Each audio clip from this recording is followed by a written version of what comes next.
Bom dia. Bom dia. Louvado seja o nome de nosso Senhor Jesus Cristo e que para sempre seja louvado, honrado e glorificado. Como vão vocês? Bem desanimados numa manhã de domingo.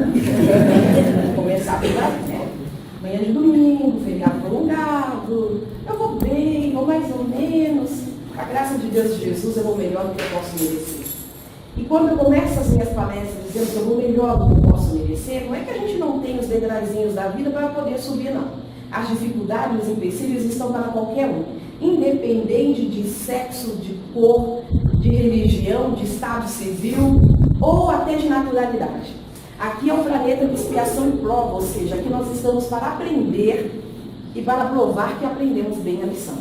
Então, todos nós temos as nossas adversidades.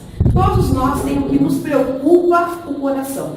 Mas não podemos deixar que esses tropeços do dia a dia, eles infiltrem na nossa alma de tal forma ou de tal maneira que possamos perder a alegria de viver.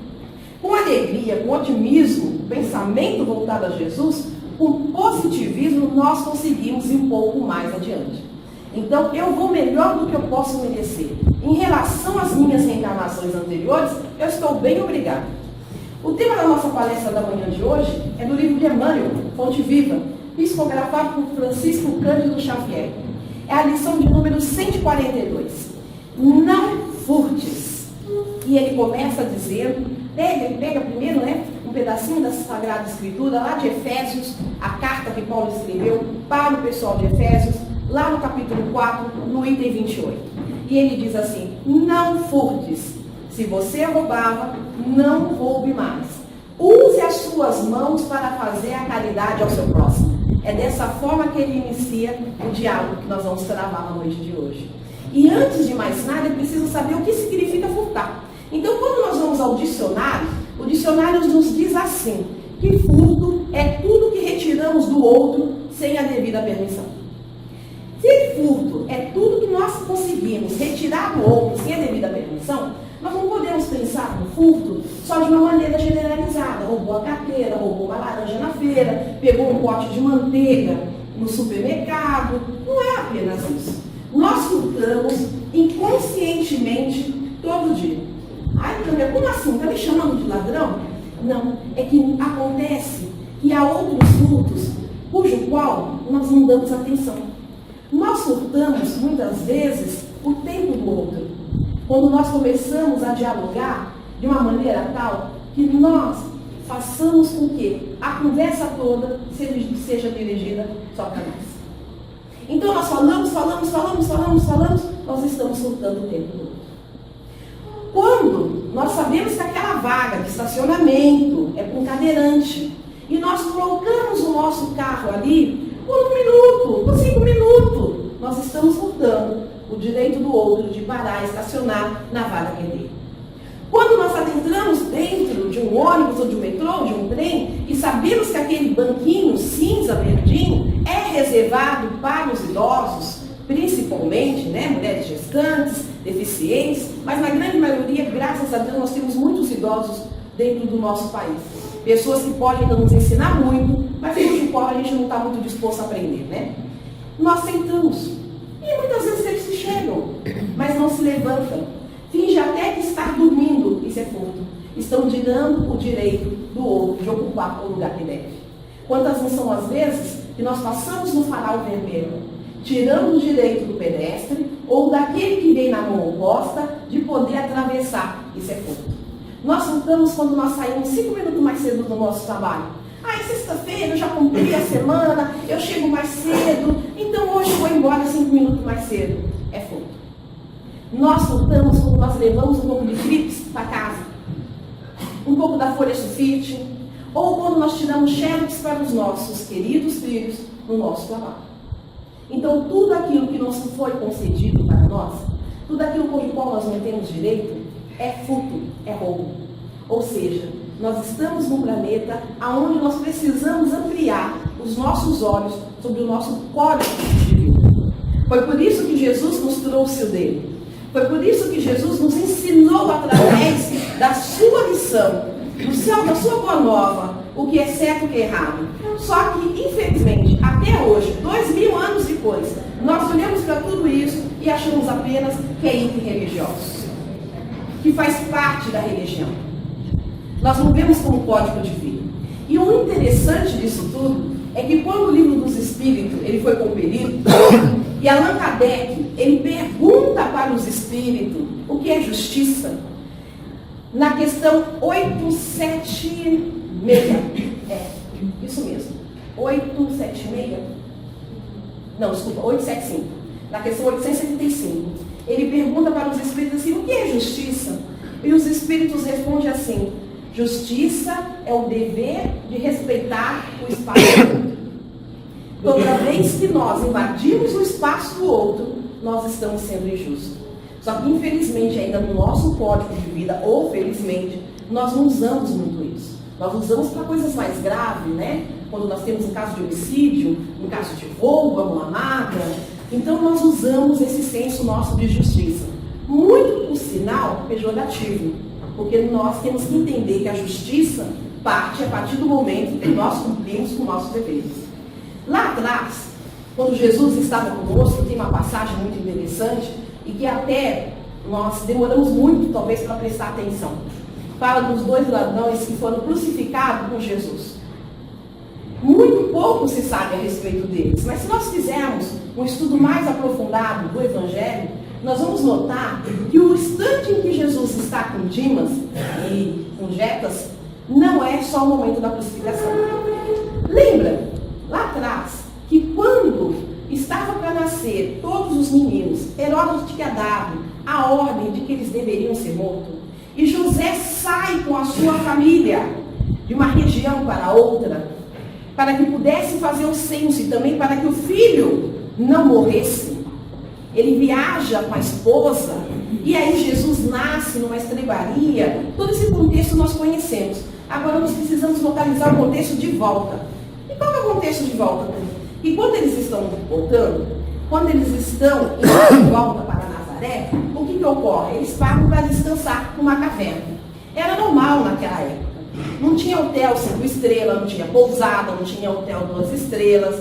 O que tinha eram pessoas que abriam a porta da sua casa para os viajantes, deixavam ali dormir, davam um prato de comida e eles seguiam a viagem. Só que em determinado momento do deserto, quando se dirigia para um local muito distante do outro, essas casas também não se tinham. Então era necessário dormir aonde podia. E muitas vezes era nas cavernas. Então, com um pouco de provimento, José, Maria e Jesus, bebê ali, recém-nascido, estava dormindo naquela caverna. Quando, altas horas da noite, 2 bandidos, Dimas e Jetas, o que ocorre? Eles adentram aquela caverna. Naquela época era natural saltear, ou seja, roubar. E além de roubar, o que as pessoas faziam? Eles tiravam muitas vezes a vida das mulheres, mutilavam, tirando-lhe o seu seio, matavam as crianças. Tinha aquela série de barbaridade. E Jetas, ele sempre foi um espírito um tanto agressivo. Já Dimas, ele era mais doce. Ele costumava tirar de quem não tinha para passar, ele costumava tirar de quem tinha muito para passar para aqueles que não tinham. E ele não tinha com ele essas atitudes estúpidas. Ele não ficava tirando vida de ninguém, ele não ficava mutilando ninguém. E quando eles adentram essa caverna, o que Jetas fala? Vamos tirar o que eles têm. Depois eu vou mutilar a mulher, que era Maria, e matar a criança. E Dimas fala, não. São pessoas pobres. São gente inocente. Não faça isso. Em troca, eu te dou o que eu tenho. Era um canivete de prata e eram algumas moedas. E ele faz com que o amigo aceite aquele canivete, aceite aquelas moedas, para não molestar aquela família que estava ali dormindo e descansando. E quando eles estão se retirando, eles escutam a voz de Jesus. Dimas e Jetas estarão comigo no momento da minha crucificação. E é óbvio que eles saem de lá correndo. Um homem, uma mulher dormindo, uma criança dormindo, e de repente escuta-se essa voz, ditando o que ia acontecer. Tempo depois, sai correndo. O tempo passa, corre-se muito, para que lá na frente, no momento da crucificação, Jesus esteja no meio dos dois, como ele mesmo já havia predito. E o que acontece? Jetas, ainda endurecido pelo egoísmo, pelo orgulho, as grandes chagas da humanidade, ele começa a zombar de Jesus. Você não é o rei? Você não é o Todo-Poderoso? Desce dessa cruz. Cadê o seu pai? Cadê o homem que você pregou tanto? Você não fez milagres? Não curou cegos? Não ressuscitou mortos? Então por que você está aí preso nessa cruz? Enquanto ele falava isso, o que Dimas dizia? Enquanto ele falava isso, o que Dimas dizia? O mais doce: para com isso. Não faça isso. Nós estamos aqui pelos nossos pecados, mas esse homem está aqui e é inocente. Não haja dessa forma. Não faça dessa maneira. E mesmo assim, Jetas, com toda a ignorância, continuava. E lá no meio da multidão, escondido, estava disfarçado Tomé. E Tomé olha aquela situação e fica ali se questionando também: onde está Deus? Porque é da lei nós perguntarmos aonde está Deus, ou o que acontece quando nós somos pegos pelas calamidades da vida. Mas é Deus nos dando a oportunidade de nos tornarmos melhor. Para que o barro, o vaso de barro, tenha forma, faz-se preciso ir um forno quente. Para que nós possamos ter a nossa forma espiritual melhorada, é necessário que passamos pelas reencarnações. E Jesus, ele olha e localiza, mesmo com seus olhos de dor, Tomé. E o que Jesus diz em pensamento que Tomé escuta muito bem? Todos vocês me abandonaram, mas até aqui, nesse momento, eu tenho um amigo que vela por mim. Que era Dimas. Dimas estava ali também sofrendo, mas meio ao sofrimento, ele ainda defendia Jesus, mais uma vez. E é por isso que ele diz assim: Senhor, quando chegar no seu reino, mais à noite, por favor, lembre-se de mim. Porque nós estávamos já no final da tarde, né? Quando se passam os últimos instantes da crucificação. E Jesus fala: quando eu chegar no meu reino, lá você vai estar comigo. Ele estava dando a ele a chance de ser recuperado, né? Vamos dizer assim. Ele estava dando a chance de ser recuperado. Não é que aquele homem ia passar pelas reencarnações próximas para espiar aquilo que ele necessitava, mas ele ia ser preparado para voltar melhor. Ele ia estar de verdade com Jesus, porque por 2 vezes ele defendeu Jesus, dando aquilo que ele tinha de melhor. E muitas vezes nós, no nosso dia a dia hoje, nós falamos assim: mas eu tenho amigos. Eu tenho amigos. Temos amigos. Mas os nossos amigos não podem ser apenas amigos virtuais. Não podem ser aqueles 400, 500, 600 amigos virtuais que nós temos numa rede chamada Facebook. Nós temos que ter pelo menos alguns amigos para que nós possamos nos despir com eles, olhar nos olhos deles, sentir o que eles têm para nos dizer, mas também poder nos desnudar diante deles. Então nós estamos banalizando e furtamos o tempo do outro com esse tal de Facebook. Nós nos ocupamos mais com ele, contando da nossa vida, falando da nossa intimidade, como se o outro ali estivesse preparado para tal. Somos todos filhos do mesmo Pai, mas só que cada um de nós está aqui para reparar uma dificuldade inerente no nosso coração. Então aquela pessoa com quem a gente tem o hábito de abrir-nos, né? E falar para milhares de pessoas ali: estou indo ao médico, hoje eu não acordei bem, eu estou triste, eu estou muito irritado. Aquelas pessoas que ali estão, elas estão também com as suas dificuldades. E nós estamos lhe roubando tempo com alguma coisa que não lhe leva ao otimismo, que não lhe leva esperança alguma, que não lhe leva nada de amor, de consolação. Ou senão nós não inundamos a página do Facebook com várias conversas, mas só que no momento que nós temos que usar aquilo que a gente leu ali, ou aquilo que nós colocamos ali, que é o que mais as pessoas gostam, é de colocar, os espíritas principalmente, as frases de Chico, nós não nos comportamos como Chico. Aí nós descemos ao primitivismo. deixamos de ser racionais e passamos a ser irracionais. Deixamos que o homem velho tome conta de nós. E aquele espírito que tem que ser modificado, aquele espírito que precisa ser trabalhado, talhado, né, como se fosse uma escultura, ele fica em segundo plano. Para que nós tenhamos melhora física e espiritual, faz-se necessário sairmos da preguiça, sairmos da inércia, deixarmos de ser coitados e buscarmos a fé, a simplicidade, a razão e, sobretudo, a caridade. Na última sexta-feira, eu não sei se vocês sabem, foi o aniversário de vida de Eurípides Barçanufo. Eurípides Barçanufo nasceu na cidade de Sacramento, Minas Gerais, no ano de 1800, no dia 1º de maio. Esse homem missionário teve uma existência para nós muito curta, 38 anos apenas. Mas esses 38 anos de vida foi de trabalho por completo. Primeiro, ele fez a caridade para a própria família, porque quando ele já estava com 5 para 6 anos, ele começou a trabalhar para poder ajudar no sustento da família, porque eram tempos difíceis.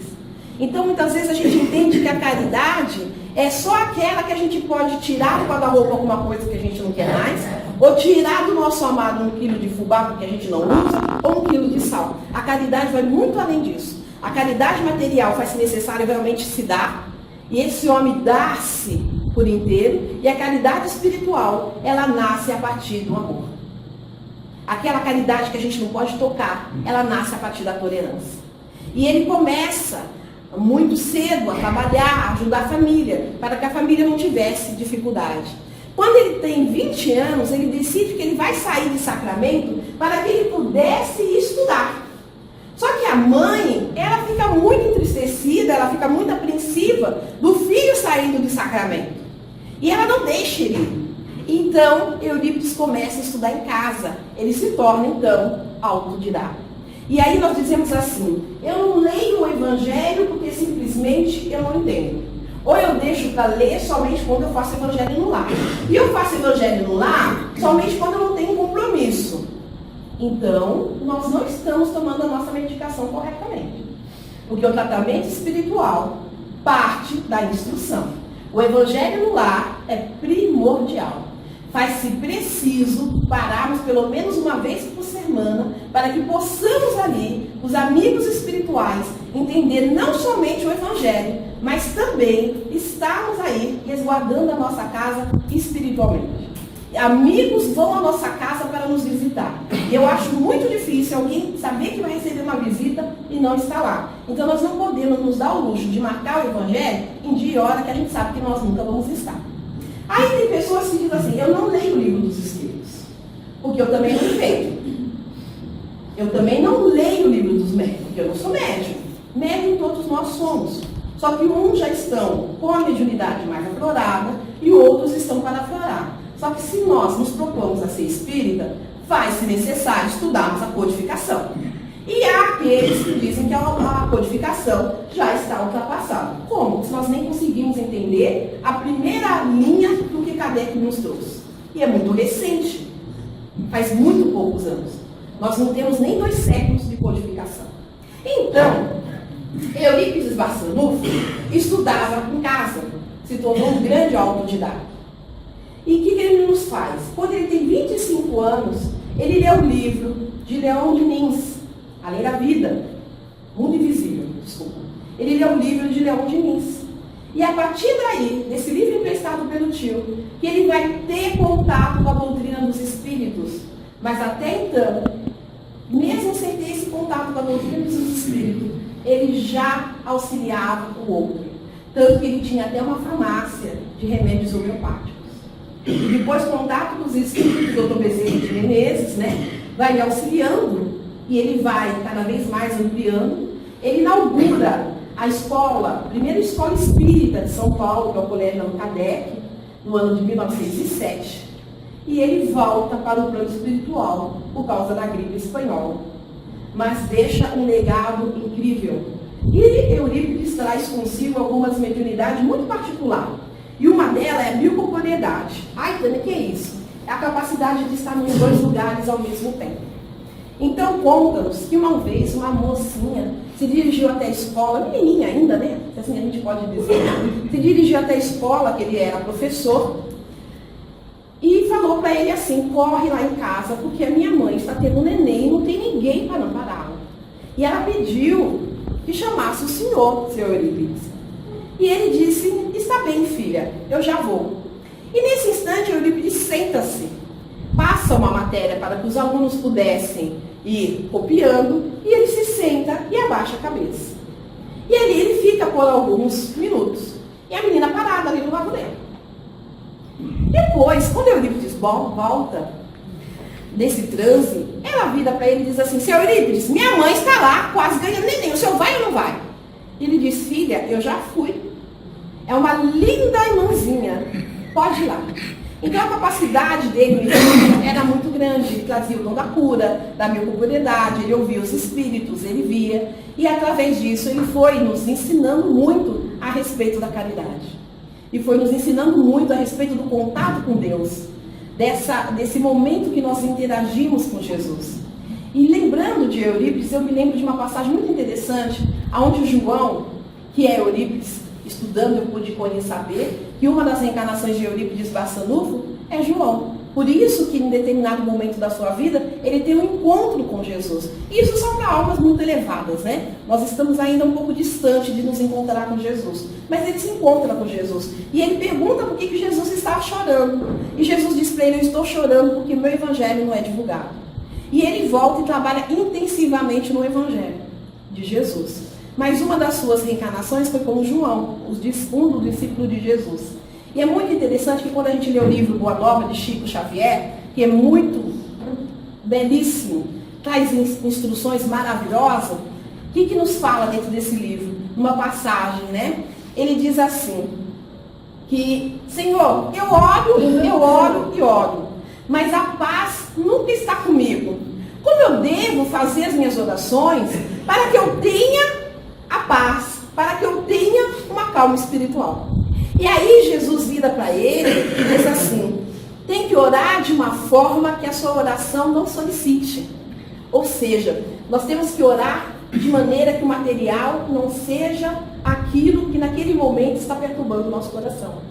Nós temos que orar com serenidade, para que possamos entender os desígnios do Pai. E sempre nos colocar a trabalho de Deus. Então a oração, ela tem que ser associada ao trabalho. E é aquilo que Emmanuel fala no livro. Para que nós deixamos de ser preguiçosos, para que nós colocamos as nossas mãos ao trabalho, ao serviço do bem. Nós não podemos ser encostados. Tem gente que fala assim: eu não faço a caridade porque simplesmente eu não tenho tempo, Tânia. Ué, preciso de tempo para fazer a caridade? Ai, mas eu não faço, Tânia, simplesmente porque eu não sei como a outra pessoa vai receber. O necessitado precisa de um pão. Tem um censo mundial que nos diz assim, que 80 milhões de pessoas morrem de fome no planeta todo ano. E o que mais mata não é as calamidades, não é o suicídio, não é a guerra, é a fome. 80 milhões de pessoas todo ano retornam para a pátria espiritual com fome, por fome. Então, Allan Kardec, ele nos diz o seguinte, que uma nação que tem os seus filhos morrendo de fome, deveria ter vergonha. Então, nós deveríamos ter vergonha de viver numa nação onde as pessoas ainda morrem por fome. E 80 milhões, gente, é metade do povo brasileiro. Então, muitas vezes, nós sabemos que do outro lado da esquina, tem alguém que precisa de um prato de comida. É o andarilho. Mas aí a gente fala assim: não vou dar não, sabe por quê? Porque ele vai se acostumar mal. Só que nós estamos acostumados a ter 2, 3 refeições por dia. Nós sabemos que a dona Maricota tem 8, 10 filhos. E que aquelas crianças não sabem o que é um bolo. E a gente muitas vezes tem bolo dentro de casa, desperdiçando. Aí a gente fala assim: não vou levar não, ninguém mandou ela ter tanto filho. Nós sabemos que muitas vezes aquele vizinho vai para o nosso mesmo caminho, para a nossa mesma rua. Mas ninguém mandou ele no mercado comprar mais que devia. A caridade está aí, gente. Está em você fazer com o outro aquilo que você gostaria que fosse feito para você. Mas não está em sentir pena. Porque o sentimento de pena não deve habitar o coração dos cristãos. E aí eu digo isso baseado num fato que eu passei ontem. Quando eu saio para as minhas atividades, eu não saio do jeito que eu estou. Não posso ir pintada de sal, primeiro que eu daria o primeiro passo para ir, né? Porque eu pouco enxergo. E eu entrei ontem num sacolão e fui pegar algumas coisas. E à medida que eu fui pegar a batata, eu olhei para uma senhora de lencinho, sem sobrancelha, sem cílios. E eu percebi que ela tinha tido câncer. E o meu coração falou assim, ai pai, em piedade dela, né? É uma luta muito difícil. Só que eu fui pegar o saquinho e ela já se esquivou de mim. E eu queria as batatas maiores. Porque para que eu vou levar uma dúzia de batata pequena para fazer purê? Se eu posso pegar 3, 4 maiores. Então eu pedi licença e passei pelo outro lado para pegar a batata. Ela começou a se esquivar de mim. E à medida que eu pegava a batata e levava para o rosto para poder ver e sentia através do tato, mais ela se esquivava. E uma das minhas faculdades mediúnicas é muitas vezes ouvir o que o outro pensa. E aí eu comecei a ficar constrangida. Porque o que ela pensava era horroroso. E nesse instante, eu falei assim, pai, tem misericórdia, né? Deve de mim, porque são duas perdidas dentro dessa situação. E meu mentor, que eu chamo de Senhor, porque eu não sei o seu nome até hoje, e já não me interessa mais, ele disse assim para mim, vá sentir pena dos outros. Só isso. Porque ele é alemão, então ele não fala muito, né? Vá sentir pena dos outros. Ou seja, a caridade espiritual, ela consiste em você compreender sem sentir piedade. A compaixão não significa você olhar para o outro e dizer coitadinho. Cada um de nós estamos aqui para melhorarmos, para começarmos uma longa caminhada de reforma íntima. E reforma íntima nada mais é do que trazer virtudes para os nossos corações. Mas ainda é necessário sentirmos o cheiro da rosa sem nos machucarmos no espinho. Então, nós assistimos o preconceito por toda parte. E o preconceito nada mais é do que a falta de conhecimento, de instrução. O preconceito nada mais é do que alienação. Ou seja, ele nos separa da realidade. Preconceito, ou seja, eu não sei, mas eu estou falando sobre aquilo que eu não sei. E nós trazemos isso vivo dentro de nós. E é algo que nós precisamos aprender todos os dias, arrancar de nós como se fosse erva daninha. Porque se nós aceitamos um determinado tipo de coisa, nós não aceitamos o outro. Se para nós é natural um caso, o outro não é natural. E ainda assim, nos julgamos melhores do que o outro. Porque nós achamos que nós somos bons demais. Nós somos maravilhosamente uma coisa assim, fantástica. Só que se nós somos tão bons, se nós somos esse ser assim, tão melhor que o outro, por que nós temos uma matéria constituída igual ao outro? O que nos faz diferente é a melhora espiritual. Mas ela tem que ser plena. Às vezes nós temos uma perspectiva muito grande em relação às pessoas, em relação às situações. Só que foge da realidade. A verdade tem que ser trazida sempre à tona. Porque quando nós nos iludimos, iludidos ficamos. Quando nós queremos ver apenas aquilo que nos interessa, nós estamos assim, dispensando a realidade da vida. Então, quando Emmanuel no capítulo 142, ele nos diz, não furte, ele está dizendo assim, não tire nada de ninguém, dê aquilo que você possa e saia da inércia. Para sermos melhores, temos que aprender a ser melhores. E não há uma outra forma de aprender a ser melhor sem sentar o bumbum e estudar. Ah, eu adoro a doutrina espírita. Mas se eu não conhecer essa doutrina, como é que nos momentos mais difíceis eu vou me importar? Roubando o tempo dos outros para assim falar das minhas lamúrias? Chorando no ouvido do outro como se o outro também não tivesse lágrimas a derramar? Me fazendo de coitado onde tudo acontece comigo. essa vida realmente não é boa. Eu estou cansado. Não dá para arrumar as malas e ir embora. É aquilo que eu falo nas entrevistas. Não dá para arrumar as malas e ir embora. Não dá para dizer eu não quero mais. Tudo isso é tratado antes. Se nós lemos Missionários, Mensageiros de André Luiz, nós vamos entender que a reencarnação ela é formulada com muito cuidado. E nada é nos colocado sem a nossa permissão, sem o nosso entendimento. Então nós temos a família que merecemos, nós temos a casa que merecemos, o trabalho que merecemos, os vizinhos que merecemos. Eu não quero, Tânia, então vamos aprender a ser melhores para merecer coisas melhores. Temos todos o direito de não querer, só que nós temos que ter condições para pedir. Nós não podemos pedir sem entendimento. Por isso que João, escuta de Jesus assim: quando fizer suas preces, não faça ela pensando só nas ocupações materiais, mas faça ela para a sublimação do seu espírito. Ou seja, faça ela para que seja intercâmbio com Deus. E para falar de intercâmbio, nada melhor do que Maria de Nazaré. E no livro Boa Nova, quando ele já está afindando, Humberto de Campos, ele nos conta que nossa mãe Maria de Nazaré, que ficou ao cuidado de João Evangelista, para que assim ela pudesse dar continuidade à sua reencarnação, porque nós achamos que quando a gente pede um ente querido, a gente tem que ir junto. Nós não chegamos juntos, nós não vamos juntos, gente. Mesmo os gêmeos, cada um chega no instante. A cada qual segundo a sua obra. Então, ou seja, para cada qual um tempo de aprendizado. Aqui é uma grande viagem. E cada um vai descer na estação que necessitar. Mas o desespero não pode fazer com que nós queiramos ir junto. Até porque nós nunca iremos para o mesmo lugar.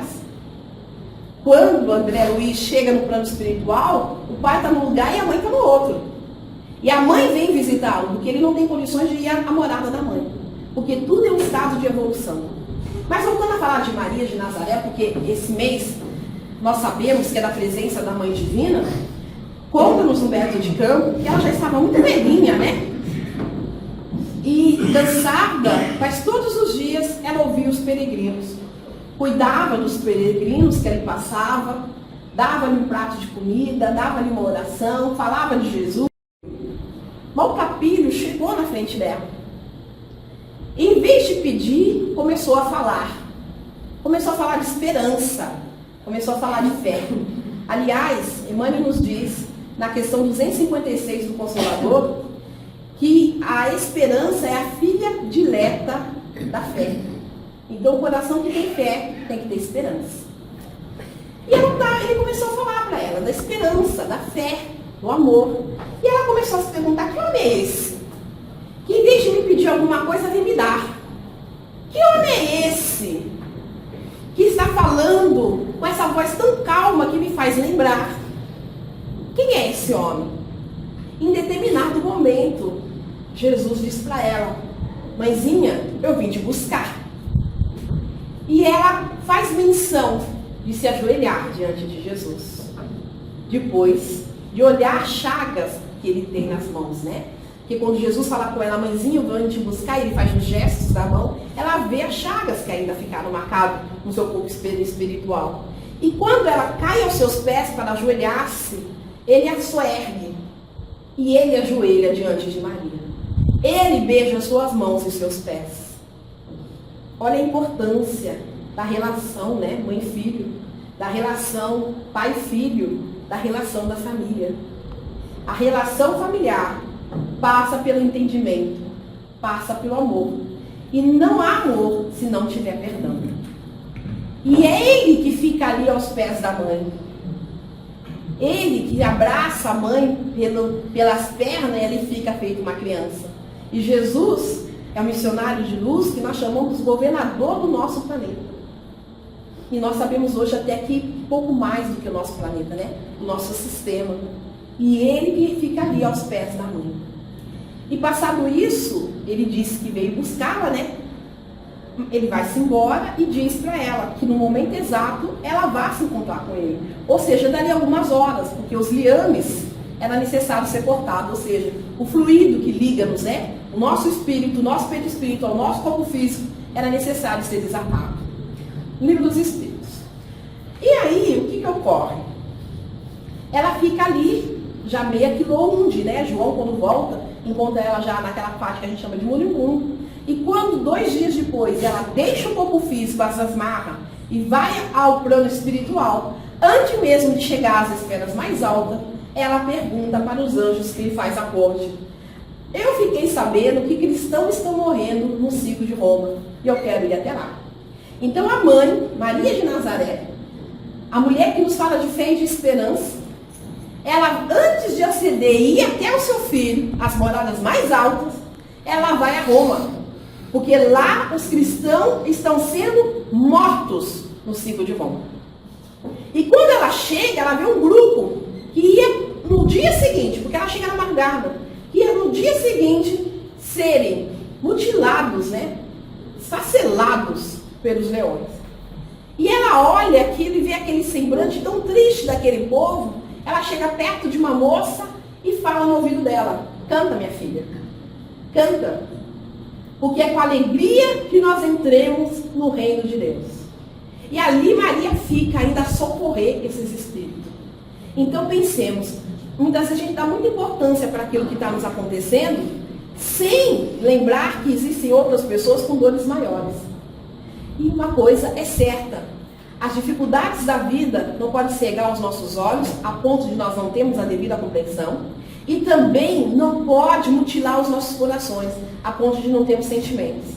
A alegria tem que fazer parte da vida de todos os cristãos, e principalmente do espírita, porque o espírita sabe que esta vida é passageira, que essa vida é apenas uma viagem.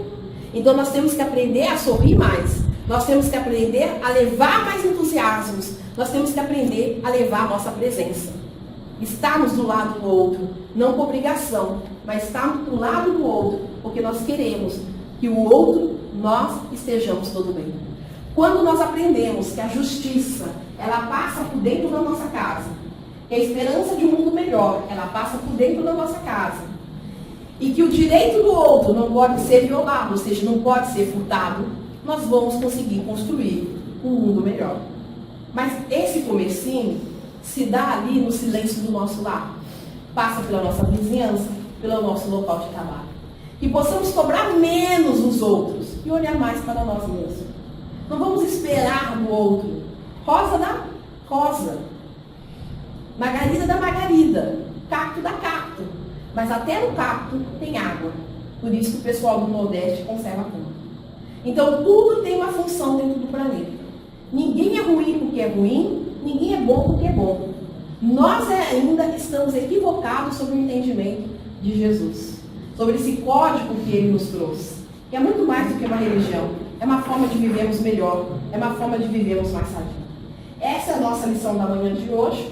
Convido a todos vocês a consultarem não só o livro de Emmanuel, mas também a dar uma olhadinha no Evangelho, que é a maior consolação que nós podemos ter para os nossos corações. O Evangelho segundo o Espiritismo. O livro dos Espíritos nos traz o esclarecimento do que é o Espírito e para qual finalidade ele saiu da mão do Criador. O livro da Gênesis nos ensina um pouco mais a respeito da criação e nos faz entender que o mundo não gira no nosso umbigo.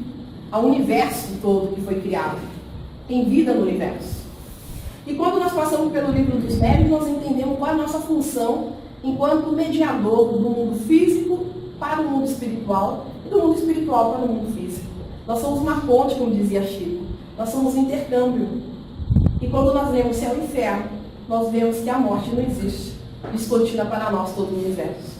Estudar a codificação, nos alicerçar nos livros que Chico Xavier nos deixou, é uma forma de aprender a viver melhor, entender melhor, compreender melhor, amar mais e perdoar mais. Beijo muito carinhoso, fiquem com Deus, até a próxima.